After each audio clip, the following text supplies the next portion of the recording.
Amma ba'du wa ba'da tahiyah, yang sama-sama kita muliakan guru kita bersama Al-Mukarram Al-Muhtaram Sahibul Fadilah wal Karamah Al-Ustaz Kiai Haji Baihaqi Mustafa mata'anallahu bituli hayatih. Wai amin apa amin? Amin. Makan mulu di luar ini. Wa nafa'ana bi'ulumih bidarain amin ya rabbal Alamin. 08 Bapak Topan yang lagi makan kacang ya. Pembawa acara yang terhormat Bapak Muhammad Hasan, pembaca maulid kita yang dari jauh Ustaz Kurtubi dari Kerawang, hadirin jamaah sekalian, wabil khusus Bapak Andri Irawan beserta keluarga besarnya yang kita semua mudah-mudahan dimuliakan Allah Subhanahu wa taala. Amin. Amin ya rabbal alamin. Jamaah yang ada di pojok yang tidak bisa melihat saya secara langsung dipersilahkan untuk menyaksikan lewat layar monitor yang telah disediakan. Nah, pada di pos semua itu. Ini pangsit, mas ada pangsit. Emang dingin-dingin begini enak makan pangsit itu. Enggak, saya bercanda doang, jangan dipikirin, bungkusin aja. Hadirin jamaah sekalian, langsung saja, barusan hujan turun. Saya inspirasinya dari hujan ini. Tidak ada air yang lebih mulia, tidak ada air yang lebih steril, tidak ada air yang lebih murni kecuali air yang Allah turunkan dari langit. Steril, murni, berkah. Maka ada dua, yaitu Ka'bah mubarakah, yang berkah. Jadi di Quran tuh ada dua berkah. Yang pertama air yang turun dari langit, yang kedua Ka'bah Baitullah. Mudah-mudahan hari ini yang kehujanan bisa ke Ka'bah. Amin. Kapan? Amin ya rabbal alamin. Mau berangkat ke Mekah? Mau berangkat ke Mekah? Ya udah berangkat. Dibayarin, mau dibayarin? Saya juga mau. Tendang-tendangin nih. Manusia diciptain dari air mani, air sperma lah. Tiap malam main masih lupa kan? Manusia diciptakan dari air mani, air sperma. Jadi inspirasi dari air hujan lari ke air tuh. Waja'alna minal ma'i basyara. Kami jadikan dari air manusia. Jadi manusia diciptakan dari air. Nah, hadirin jamaah sekalian yang dimuliakan Allah, maka malam ini berbahagia Bang Andri Setiawan, Allah karuniakan seorang anak, dan ini butuh perjuangan. Jadi dapat anak bukan enak-enakan. Pertama emang enak, terus enak. Punya anak enggak enak-enakan, karena betapa banyak orang tua yang dipermalukan karena anaknya, tapi enggak sedikit orang tua yang diangkat derajatnya lantaran anaknya. Maka kita doakan semoga bayi yang baru terlahir menjadi anak yang bermanfaat. Amin ya rabbal alamin. Karena rezeki sama milik beda, Pak. Pak, milik sama rezeki beda. Kalau duit di kantong itu milik. Jalan lewat pos ada yang nyopet, berarti bukan rezeki itu. Rezeki tukang copet. Makanya dalam kitab Zubat dikatakan waris kuma yanfa'u walau muharrama. Yang namanya rezeki itu sesuatu yang dimanfaatkan walaupun haram hukumnya. Kita bawa dompet nih, di jalanan ada yang nyopet, itu dompet bener milik kita, duit milik kita, tapi karena dicopet berarti itu rezeki copet. Walaupun haram tetap rezeki, karena rezeki itu sesuatu yang dimanfaatkan. Bapak punya duit di bank, itu baru milik, belum rezeki. Kenapa? Karena belum bisa dimanfaatkan. Bapak punya anak bayi nih, ini baru milik, makanya sah dengan akikah sebagai milik. Tapi belum jadi manfaat, belum jadi rezeki. Kenapa? Karena belum kita rasakan manfaatnya. Ternyata hebatnya Allah, manusia ketika dia baru dilahirkan sudah memberikan manfaat buat orang tuanya. Padahal bayi udah bisa ngasih manfaat buat orang tuanya. Contoh Pak, contoh bayi lahir, ditengokin tuh, yang nengokin bawa jeruk, bawa anggur. Amin. Saya mau tanya, iya amplop? Bawa amplop, ngasih goceng doang juga. Rezeki, Pak. Itu saya mau tanya, emang bayi makan anggur? Bukan. Siapa yang makan? Orang tua. Babanya. Tuh, berarti walaupun nih bayi belum bisa ngapa-ngapain, udah bermanfaat buat orang tuanya. Contohnya, orang yang nengokin bawa jeruk, emaknya yang makan. Orang yang nengokin bawa anggur, emaknya yang makan. Apalagi ditengokin pakai mie ayam pangsit. Ya, amin. Ini ada di depan saya sih, jadi kelintas mulu. Sebelah sana apaan? Cimol ya? Oh, somai. Ya Allah. Tuh. Berarti alhamdulillah ini anak sudah bermanfaat. Rizki juga, manfaat juga. Amin ya rabbal alamin. Jadi ada sesuatu yang jadi milik kita, tapi belum tentu menjadi rizki buat kita. Duit kita di bank banyak, itu milik kita. Tapi kalau belum kita manfaatkan, belum jadi rezeki kita. Malam ini alhamdulillah malam milik buat kita. Habis sholat isya kita kumpul bareng-bareng di sini. Berarti dari mulai habis isya ini waktu milik kita. Apa yang dimiliki? Kita baca surah Yasin, kita baca maulid. Ya, coba bayangin hujan-hujan begini nih, umpamanya nggak ada undangan, ada nggak yang baca Yasin di rumah? Ya boro-boro. Ada. Waalaikumsalam Pak RT, Waalaikumsalam. Pak RT ada lagi baca Yasin. Ada yang begitu. Ada. Saya juga belum tentu baca Yasin. Ini karena ada undangan, alhamdulillah malam ini kita baca Yasin, kita baca maulid. Amin ya rabbal alamin. Berarti ini malam Jumat habis sholat isya jadi milik kita. Yang kedua, apakah milik ini menjadi rizki? Oh, ternyata hadirnya kita di sini memberikan manfaat buat yang punya rumah. Kalau yang punya rumah udah nyiapin berkat, kagak ada yang datang, kira-kira buat siapa tuh berkat? Masa ya tuker tambah sama mie ayam pangsit? Mie ayam pangsit aja lagi. Kebanyakan. Kan? Maka hadirnya kita di sini itu milik juga, rezeki juga. Kenapa? Karena kita bisa memberikan manfaat buat yang punya rumah. Amin nggak Pak? Amin. Ya Rabbal Alamin. Nggak ada, nggak ada. Jadi kalau nanti ada yang nggak kebagian berkat, mumpung ada RT, mumpung ada Pak RW, nah, nanti ke rumahnya dah. Ya. Orang persiapan berapa? Persiapan cuma 7. Ya. Dia yang datang banyak banget. Ya Allah. Hadirin jamaah sekalian yang dimuliakan Allah, maka anak bagaikan bunga di tengah taman. Bunga kalau disiramnya sesuai dengan waktunya, maka Sampai bunga di mana itu nih ya? akan mekar. Berkat. Ya.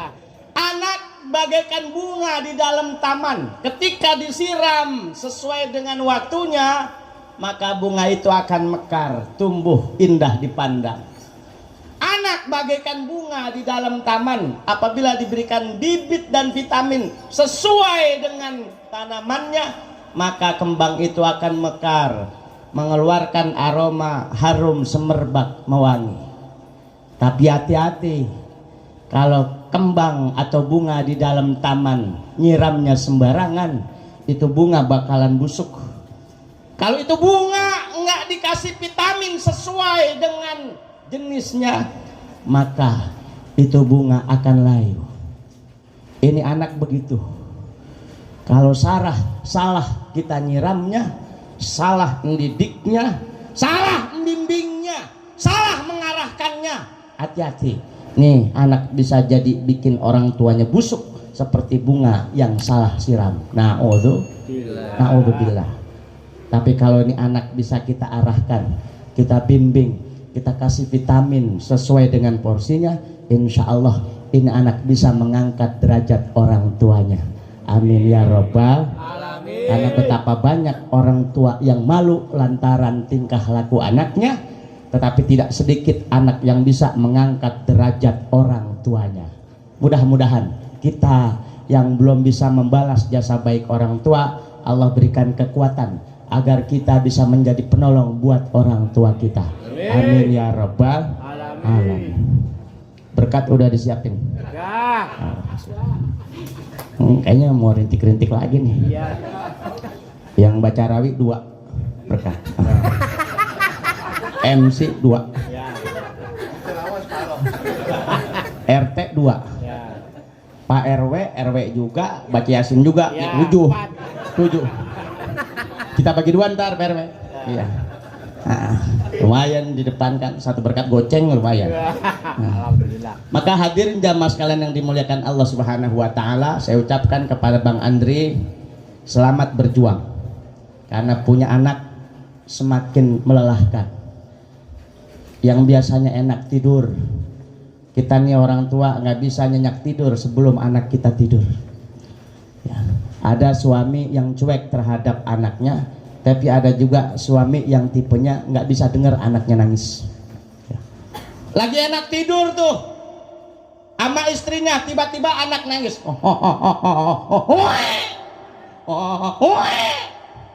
Suaminya nyikut bininya disikut. Anak lu tuh bangun. Ada yang model begitu ada? Ada. Mana orangnya mana? Gak ada. Awas ketiban salon. Ya Allah. Tapi ada juga tuh seorang ayah yang khawatir, ya Allah istri saya dalam kelelahan. Wahnan ala wahnin, begitu kelelahan. Hamalathu ummuhu kurha, ketika sedang hamil lelah.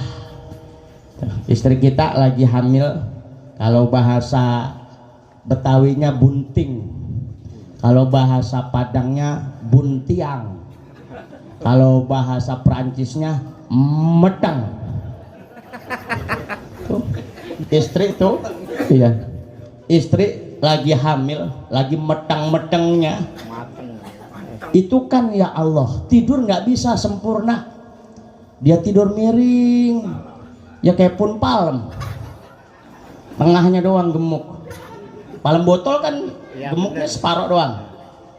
Dia tengkurap susah, dia celentang nggak bisa napes, nggak lama ngidam. Ngelihat sayur asem, ngelihat nasi, ngelihat suaminya, ada yang bininya modelnya begitu. Dia ngeliat hatinya 3 kali dia muntah. Giliran ngelihat duit, ada nggak? Ada. Saya mau tanya nih, perempuan nih lagi hamil, ibu-ibu hamil, ngelihat nasi enek, ngelihat daging enek, ngelihat suaminya mual, dikasih duit kagak mual. Saya pengen, ya giliran lagi hamil, saya kasih duit, mabuk demen banget itu enak, utuh duit kita utuh. Ini kagak dikasih duit, kagak uwe. Ngapa bisa begitu ya Pak? Ya muntahnya milih-milih gitu. Ya Allah. Perjuangan tuh. Hamalat ummuhu kurha. Ketika sedang mengandung penuh dengan kelelahan. Wa wada'athu kurha. Ketika melahirkan itu juga melelahkan. Kepala udah di bawah. Napas nggak teratur, kata dokter, tarik napas, buang, tarik napas lagi, dikentut, karena memang perjuangan itu tuh. Ada yang lakinya tuh suaminya dibecek sama tangannya saking nahan sakit, ada yang rambutnya diunyeng-unyeng waktu melahirkan, saking nahan sakitnya. Ada yang dicekek, ada yang dicekek. Lagi lahiran lakinya dicekek. Nahan sakit, ada yang begitu. Ya Allah. Saking sakitnya berjuang antara hidup dan mati seorang ibu tuh melahirkan. Ketika anak lahir, keluar air mata bahagia. Senang tuh. Si bayi nangis. Orang yang ada sekelilingnya ketawa gembira. Alhamdulillah, bayinya lahir dalam keadaan selamat. Hidungnya kayak bapaknya, bibirnya kayak emaknya, matanya kayak tetangganya. Emang tetangganya ngikut naro? Kagak ikut naro, ngaku-ngakuin. Ya Allah, tuh nangis tuh bayi, tapi orang yang ada di sekelilingnya tertawa gembira. Ini ngajarin kita, ketika kita lahir dalam keadaan nangis, sementara orang di sekeliling kita dalam keadaan tertawa bahagia, balik nanti ketika kita meninggal dunia, kita yang tersenyum ketawa, orang yang ada di sekeliling kita menangis karena kehilangan kita. Maka itu yang dimaksud dengan milik dan rezeki. Dia hidup dan bisa memberikan manfaat. Maka lahir nih anak. Ini prosesnya lama nih Pan. Ini baru lahir nih, belum dia sunat, belum dia ntar sekolah, ntar belum dia pacaran, belum dia nikah. Makanya lama nih malam nih. Ini baru lahir nih, belum bisa jalan. Siap sampai malam, siap. Siap sampai malam. Iya. Iya, saya pulang duluan ya. Lahir nih anak, ya Allah, sang ayah gembira diadanin. Kata saudara-saudara, Pak, adanin bayinya. Diadanin tuh, karena waktu malam takbiran aktif. Ketika bayi diadanin, Allahu Akbar, Allahu Akbar, Allahu Akbar. Salah Pak. La ilaha il, kata ibunya nih. Salah Pak, salah. Itu mah takbiran. Iya benar. Gitu. Karena bapaknya dengar adzan seringnya waktu malam takbiran doang. Bukan orang kita mah kagak ada. Orang kita mah alhamdulillah zuhur adzan, asar ada adzan, maghrib ada adzan, isya ada adzan, subuh ada adzan. Sembayangnya mak kita mau ngomongin adzan. Iya. Alhamdulillah. Diadanin tuh kita nih Pak, kita azanin anak kita. Ada yang nanya, Ustaz, azan itu kan ada kalimat hayya 'alas shalah. Artinya marilah kita sholat. Masa bayi disuruh sholat? Terus ada orang meninggal, dia azanin di kuburan. Kan dalam kalimat azan ada hayya 'alas shalah. Artinya mari kita sholat. Masa orang meninggal disuruh sembayang? Bagaimana sih ini Islam? Baru banget bayi diadanin, kan belum kewajiban sholat. Orang meninggal diadanin, kan udah putus kewajiban sholat.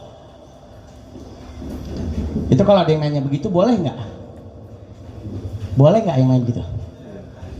Wah, boleh kagak? Diam aja. Boleh biarin nggak apa-apa. Nah, jawabannya karena ketika kita lahir ke dunia dengan kalimat azan, maka meninggal dunia pun diiringi dengan kalimat azan. Nah, jawabannya itu.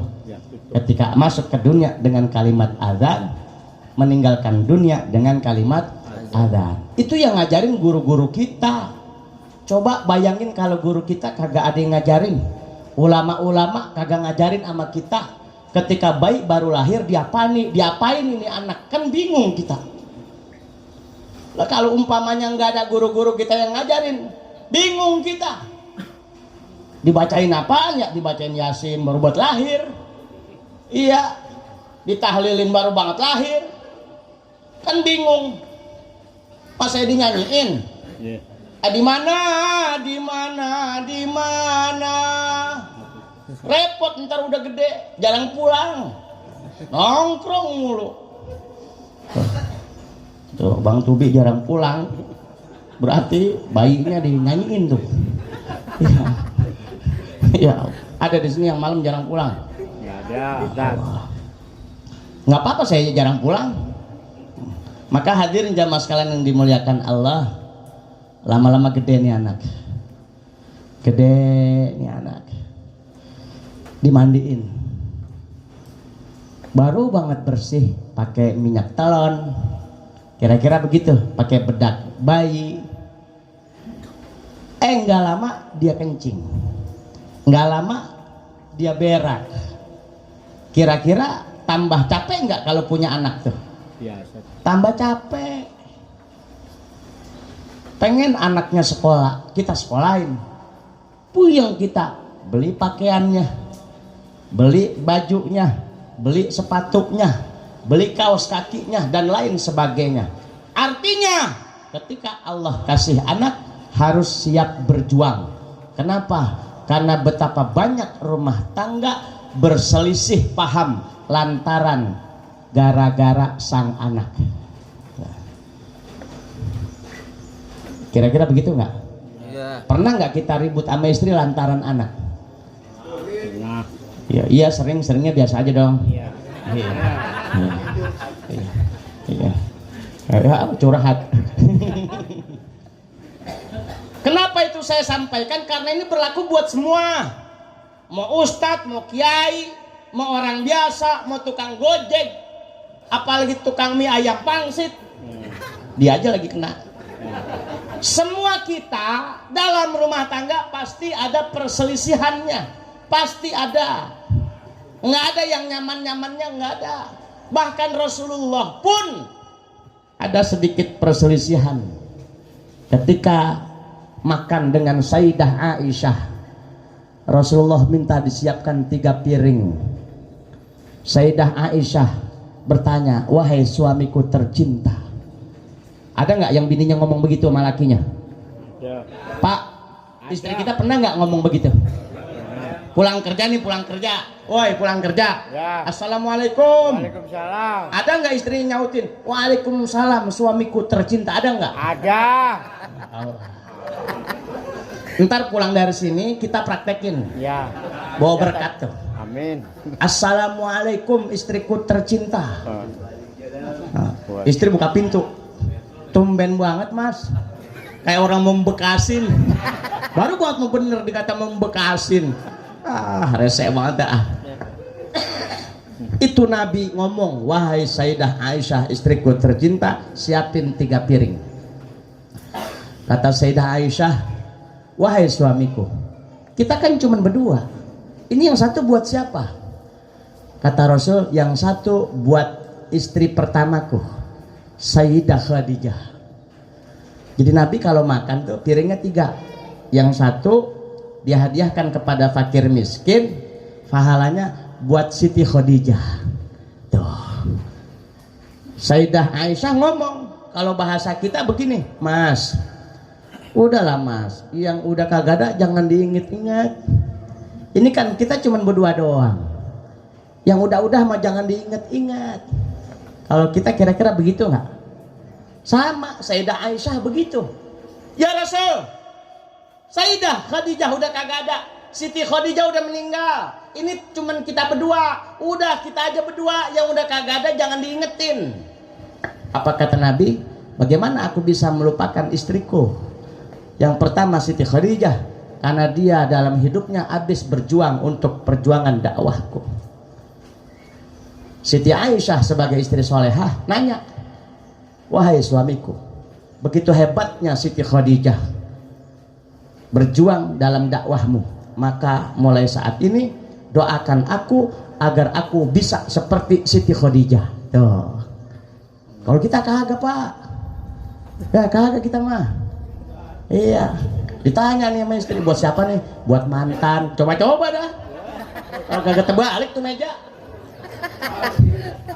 Iya. Biar istri kita solehah banget, nanya umpamanya, Bang, ngapa sih masih inget aja sama mantan? Kita ceritain bagusnya. Mantan saya sabar. Terbalik meja tetep.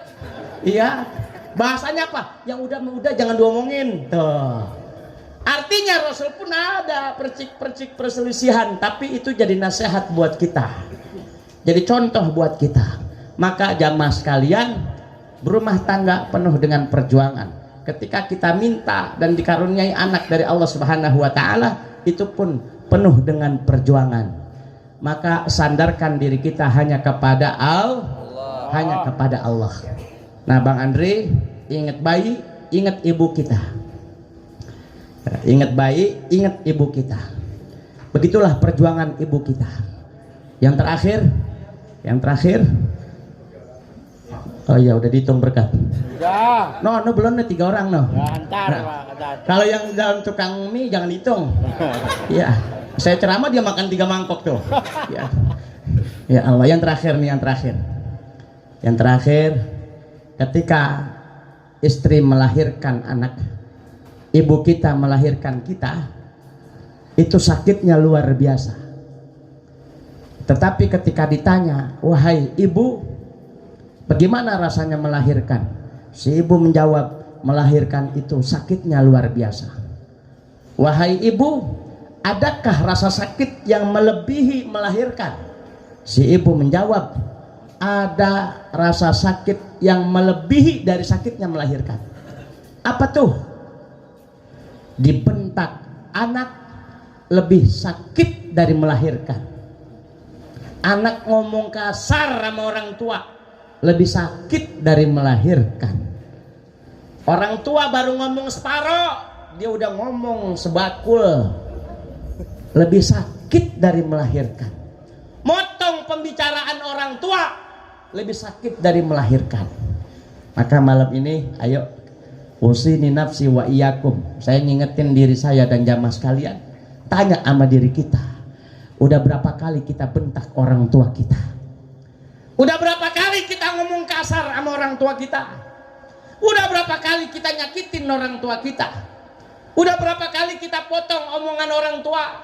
Bahkan udah berapa kali kita abaikan keinginan-keinginannya?